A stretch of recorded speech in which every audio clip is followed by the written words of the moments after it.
Assalamualaikum warahmatullahi wabarakatuh. Perkenalkan, nama saya Tin Muntahibah, perwakilan dari kelompok 3. Di sini saya sebagai narator. Kami akan mempersembahkan video role play keperawatan jiwa mengenai pasien waham. Selamat menyaksikan. Nyonya Mia adalah seorang politikus yang sangat ambisius. Nyonya Mia berkeinginan untuk menjadi seorang presiden agar kehidupannya dan keluarganya bisa menjadi lebih terpandang dan lebih dikenal oleh masyarakat. Akhirnya, Nyonya Mia membicarakan ini kepada suami dan anaknya. Sang suami agak sedikit keberatan dengan keinginan Nyonya Mia, tetapi anaknya sangat menyetujui keinginan ibunya tersebut. Namun, Nyonya Mia tetap berusaha meyakinkan suaminya bahwa apa yang akan dia lakukan juga untuk keluarganya. Pak, sini bentar, aku mau ngomong. Mau ngomong apa, Bu? Aku punya niatan buat menyalonkan diri jadi presiden, supaya hidup keluarga kita bisa lebih baik gitu loh, Pak. Apa jabatan kamu yang sekarang sebagai salah satu tokoh politik masih belum cukup? Dari kecil itu, Pak, cita-citaku pengen jadi presiden. Lah mumpung sekarang ada kesempatan, ya aku nggak mungkin lah nyanyiin kesempatan itu. Lagi pula Bapak sama Caca juga untung kan kalau aku benar-benar jadi presiden. Wah, beneran Ibu mau nyalon jadi presiden? Iya, gimana? Kamu setuju nggak kalau Ibu jadi presiden? Pasti aku juga setuju toh Bu. Pasti nanti temenku juga tambah banyak. Yeay. Tapi Bu, apa kamu yakin kamu pasti terpilih jadi presiden? Apa kamu yakin bisa memimpin negara ini? Ini tanggung jawab besar. Pak, kalau kita nggak nyoba, mana kita tahu? Udah deh, Bapak tenang aja. Ibu sendiri yang bakal ngurus semuanya. Bapak sama Caca tinggal nunggu hasilnya akhir. Nanti aku pasti terpilih jadi presiden.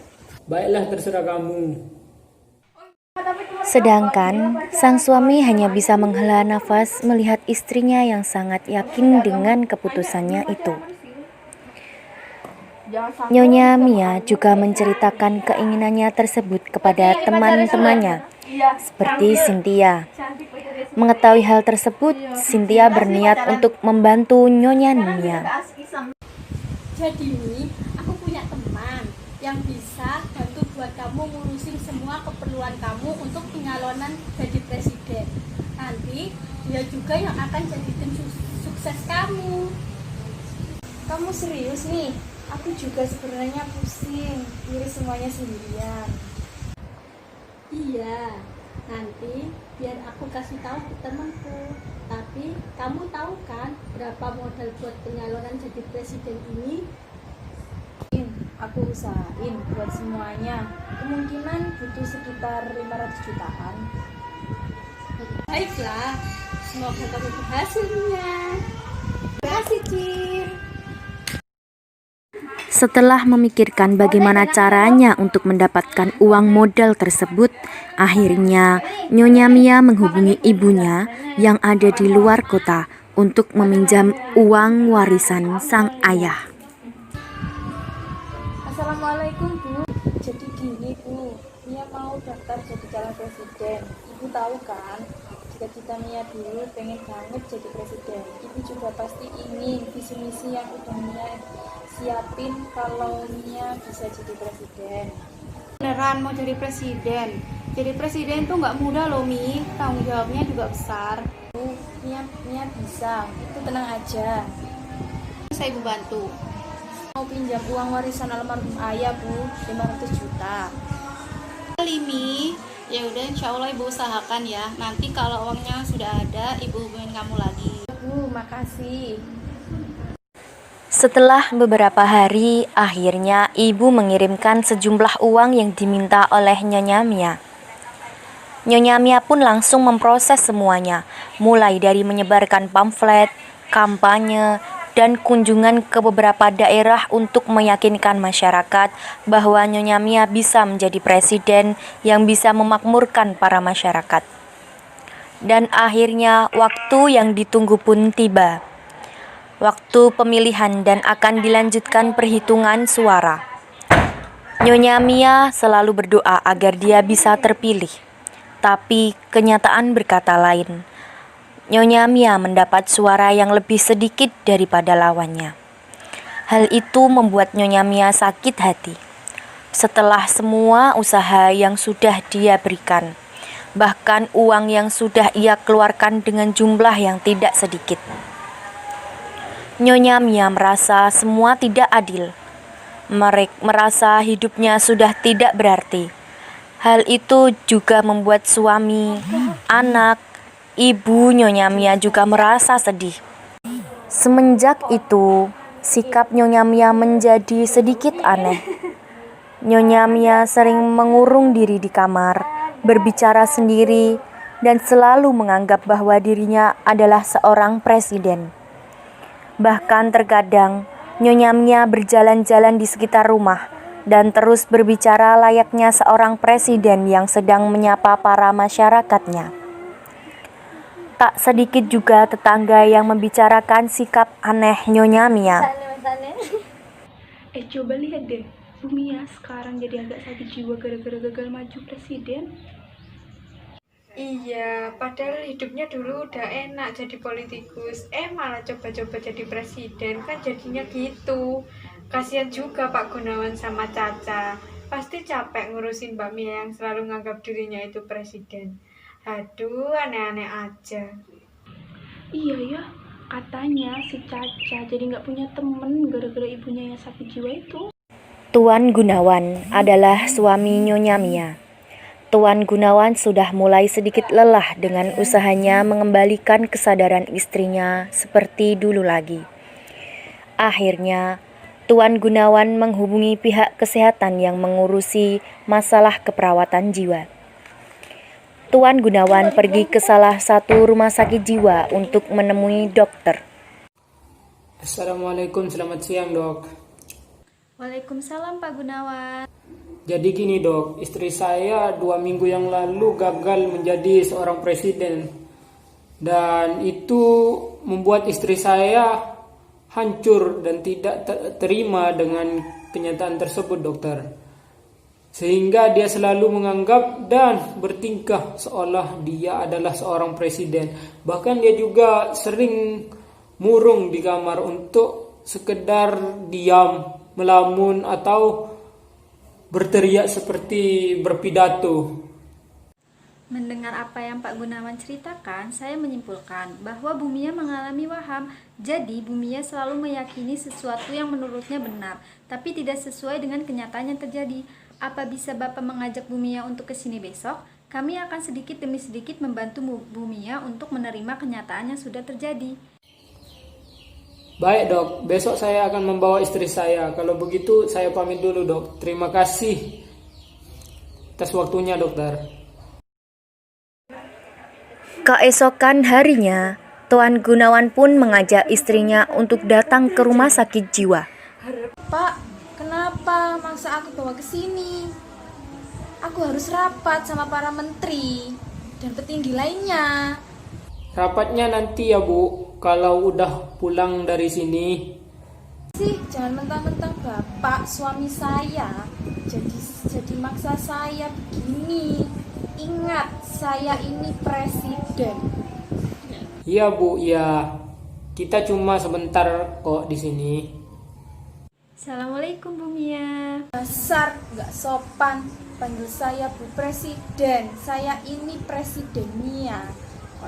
Baiklah Bu Presiden Mia.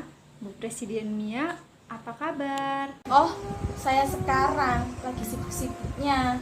Saya harus segera mengesahkan program kerja saya sebagai seorang presiden yang sangat disegani oleh semua masyarakat Indonesia. Tapi dia, suami saya, maksa saya buat kesini. Padahal kan saya harus rapat. Kalau saya tidak tepat waktu, maka saya akan dianggap jelek di mata mereka. Anda tahu kan kalau saya presiden ini jadi contoh untuk semua masyarakatnya. Bagaimana kalau sekarang Ibu Presiden jalan-jalan sama Mbak Perawat ini? Ibu Presiden pasti capek kan rapat setiap hari? Nyonya Mia dan perawat Dona pun akan pergi menuju taman untuk berbincang-bincang sebentar. Perkenalkan, nama saya Dona Afat, perawat dari Unipdu. Baik Bu Presiden, apakah bisa kita berbincang-bincang sebentar? Mungkin membutuhkan waktu 15 menit.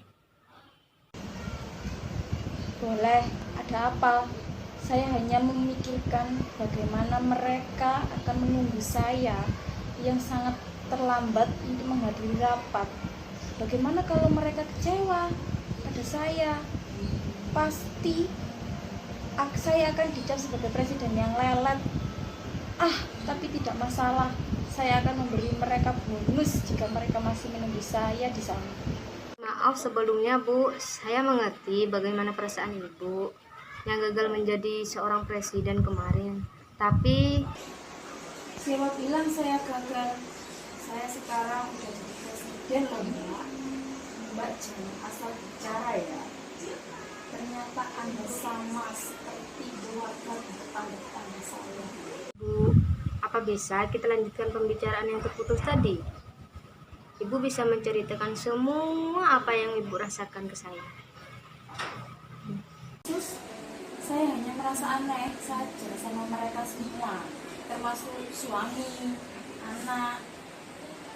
Harusnya mereka bangga saya jadi seorang presiden. Tapi pandangan suami dan anak, ibu saya dan keluarga saya seperti pandangan orang yang kasihan. Dan juga tetangga-tetangga yang sering bilang kalau saya ini gila. Gila dari mananya? Kalau saya bukan orang baik, saya bisa tuntut mereka karena mencemarkan nama baik saya.